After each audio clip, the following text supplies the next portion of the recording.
welcome back to Off the Post. In today's video, we're going to be discussing Crystal Palace beating Aston Villa 3-0 and sending them to the finals of the FA Cup. As always, like, comment and subscribe is very much appreciated and will help my channel massively in the future. Now, I'm not gonna lie to you guys, I'm very ill and my voice is slightly croaky, but I'm going to try my best to power on through and give you guys some top-notch analysis. But where do we even begin in this video? Okay, Crystal Palace were dominant from start to finish, even though they had 30% majority possession throughout the game. That didn't matter because there were warning signs from the off. For that Mateta disallowed goal, for me, I think it was a bit harsh because even though he made contact with Ezri Konsa, you know, I think he kicked him slightly in the Achilles or in the ankle or whatever it was. You know, I feel like that wasn't enough to disallow that goal. But from an Aston Villa perspective, you got to take that. You know, I think from that point on, they probably should have kicked on, and they did have a few chances to go 1-0 up. You know, with Morgan Rogers, shot just goes wide. But for me, that early goal for Eze really kicked Aston Villa in the shins, you might say. Okay, because you know the ball gets played out wide to Ismail Sarr. He cuts through, he cuts into the box, passes it straight through into Eze's path. He's open outside the box, and he just smashed it straight past Emi Martinez. And for me, Emi Martinez should have done way better. If you think about a goalkeeper of Emi Martinez's ability, he's top 3 in the Premier League, and he should have saved it. He honestly should have. Okay, yes, the ball just goes above his hand, but surely he could have saved it. I don't know, like, it sort of put the down on things when, you know, you go 1-0 down to concede such an early goal, because that goal for me, you know, Eze scored one the previous week against Man City, I think it was, or Liverpool, or one of the big teams. So it's such a similar goal, and like, why are you not closing? Why aren't the defenders doing like enough to close down Eze? He's one of the main threats in that Crystal Palace side. He was fantastic against Aston Villa in that game, and for whatever reason, Oliver Glasner has always had Unai Emery's number since joining Crystal Palace. I don't know what it is. Let me give you a quick little stat here. Okay, Aston Villa have won none of their last 4 games against Crystal Palace, drawing 1, losing 3 and conceding 13 goals in total. Now, for whatever reason, Unai Emery doesn't know how to stop Oliver Glasner's Crystal Palace side. They don't know how to break down their defence, they don't know how to score goals, they don't know how to stop Eze, they don't know how to stop Ismail Sarr especially. I'm going to read you out a stat later about Ismail Sarr and his scoring record against Aston Villa. It is incredible, and it goes back to his Watford days. Honestly, it's weird, but he goes crazy against Aston Villa. But yeah, for whatever reason, Unai Emery can't find a way to deal with Oliver Glasner, and it's reflected in the game in the Premier League this season. Obviously, lost 4-1 this season, and now this game losing 3-0. It was Crystal Palace run riot against Aston Villa, and I don't even think it's too harsh to say that, because it was clear to see that they were the better side, and they definitely do deserve to go through to the finals. And I think, look, they could have a good chance against Man City if Man City obviously progress. But you know, I think Man City versus Nottingham Forest, you probably would still back Man City to do it. The first goal, yeah, what's more to say? I feel like the defenders probably should have closed down Eze easier. If they closed down Eze, probably wouldn't have got the shot off, and hopefully, even if he did, Emi Martinez could have saved it. But maybe he was probably too slow to react, and that's probably what it was. And then in the first half, when Aston Villa 1-0 down, they did have chances to sort of get back into the game. There was that Ezri Konsa shot, header, sorry, a Luca Digne shot. I feel like with the header, if Ezri Konsa could have got more conviction onto the ball, he probably could have scored. But in the end, it was just an easy save for Dean Henderson, and that's all it was. We had like 2 or 3 chances where you could have thought maybe Aston Villa could get back into the game, but I think at 2-0, it was clear to see that it was pretty much game over, because it was Ismail Sarr scoring the second goal, and it was easy as you like for Ismail Sarr, wasn't it? We played it out from the back. Adam Wharton just sort of, you know, put a tackle in. They won the ball back, pressing high up the pitch. It goes through to Ismail Sarr. He takes 1 or 2 touches, shoots from outside the box, and he scores straight away. Honestly, he goes past Emi Martinez. Easy as you like for Ismail Sarr, and he's always I feel like recently he's a bogey player for Aston Villa. Like the defenders can't defend him. Honestly, it's weird. Let me read out you a stat about Esmail Sarr's facing Aston Villa. Okay, this might be surprising to me, guys, but he's played 7 games against Aston Villa in his Premier League career. Let's say he scored 7 goals and got 3 assists in those 7 games that he's played, and he's won 6 of them, drawed 1, and hasn't lost against Aston Villa. Hasn't lost against Aston Villa. That includes his Watford days and his Crystal Palace days. Now that is a weird stat, and it's a very good stat for him, especially for him. But yeah, I feel like he's a bit of an underrated player for this Crystal Palace side. Like, he does do well, and now those 2 goals are his 10th contributions, his 10th goal contributions this season. And 10 goals for a Crystal Palace side isn't too bad at all, is it? It's pretty good. And I don't see why not.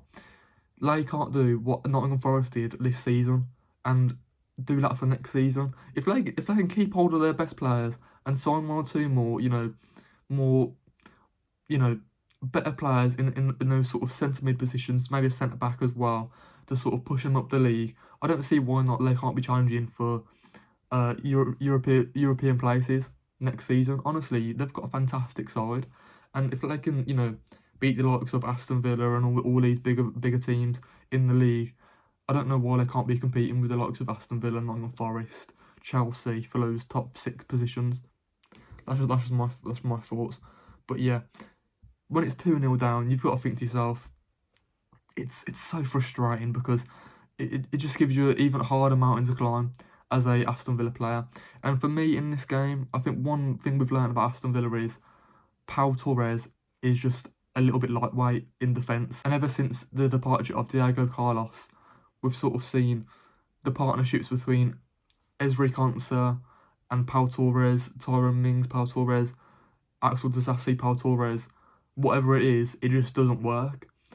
For me, I've sort of opened my eyes this season to thinking Pau Torres, he's a good defender, don't get me wrong, but there are moments in the Premier League where he gets out-muscled, he gets out-jumped in the air. He's not very strong enough to sort of cope with some of the Premier League strikers. So for me, I think he needs another stronger defender next to him. Because last season, when we had Diego Carlos, Pau Torres and Ezri Konsa at right back, it made it harder for Premier League strikers and Premier League attackers to break us down.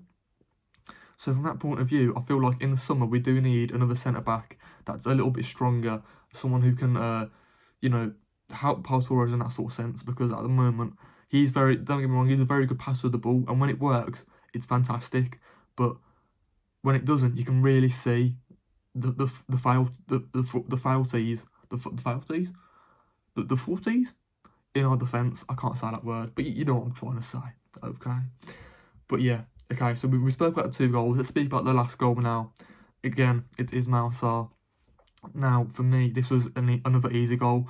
They pressed from the front. Is it Miller? He sort of got the assist for it. He sort of put in another tackle, passes the ball straight through, open wide to Ismail Sarr. He runs into the box and slots it home. Again, easy as you like. And that's all you wrote, really, isn't it? Very disappointing for Aston Villa, because when you look at the 2 sides on paper, you got to think to yourself, Aston Villa probably were the favourites going into this game.